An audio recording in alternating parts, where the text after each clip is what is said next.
Manny Pacquiao galit na galit sa ginawa ni Eman Pacquiao at ina nitong si Joanna Bacosa.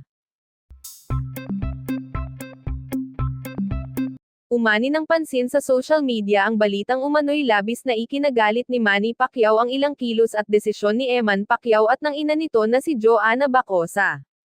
Ayon sa mga ulat, nagdulot ito ng tensyon sa pagitan ng magkakamag-anak. Lumabas ang isyu matapos kumalat online ang mga post at komento na may kinalaman sa personal at pampamilyang usapin. Dahil dito, maraming netizens ang agad na nagbigay ng kani-kanilang opinyon.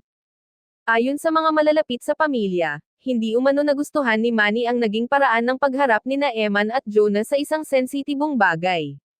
Para kay Manny, mahalaga ang maayos at pribadong pag-uusap sa loob ng pamilya.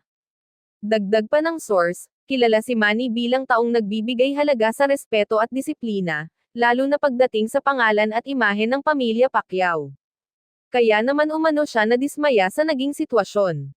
Bagamat walang direktang pahayag si Manny, napansin ng netizens ang kanyang pananahimik sa social media, na para sa iba ay indikasyon ng matinding pagkainis o pagkadismaya. Sa panig naman nina Eman Pacquiao at Jonah Bacosa, wala pa ring inilalabas na opisyal na pahayag upang linawin ang kanilang panig. Patuloy ang pananahimik ng dalawa sa gitna ng lumalaking usapin. Hati ang reaksyon ng publiko sa isyu. May mga naniniwalang may karapatan si Manny na magalit bilang kapamilya, habang ang iba naman ay nanawagan na huwag agad humusga hanggat walang malinaw na detalye. May ilang taga-suporta ang nagsabing normal lamang ang hindi pagkakaunawaan sa loob ng pamilya, lalo na kung may emosyon at personal na isyong sangkot. Samantala, may mga netizens na umaasang maaayos din ang gusot sa tamang panahon at sa pribadong paraan, malayo sa mata ng publiko at social media. Sa ngayon, nananatiling palaisipan ang tunay na detalye ng isyu, at umaasa ang marami na magiging maayos pa rin ang relasyon ng pamilya Pacquiao sa kabila ng mga umuugong na balita.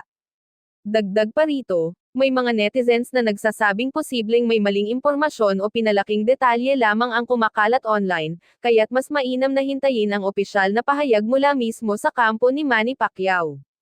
Ayon sa kanila, madalas nangyayari sa mga kilalang personalidad ang ganitong uri ng intriga lalo na kapag usaping pamilya ang pinag-uusapan. Sa huli, iginiit ng ilang tagahanga na mas mahalaga ang kapakanan ng pamilya kaysa sa usap-usapan sa social media. Umaasa silang maaayos ang anumang hindi pagkakaunawaan sa tamang pag-uusap at pag-unawa, at mananatiling buo ang respeto at pagmamahalan sa loob ng pamilya Pacquiao.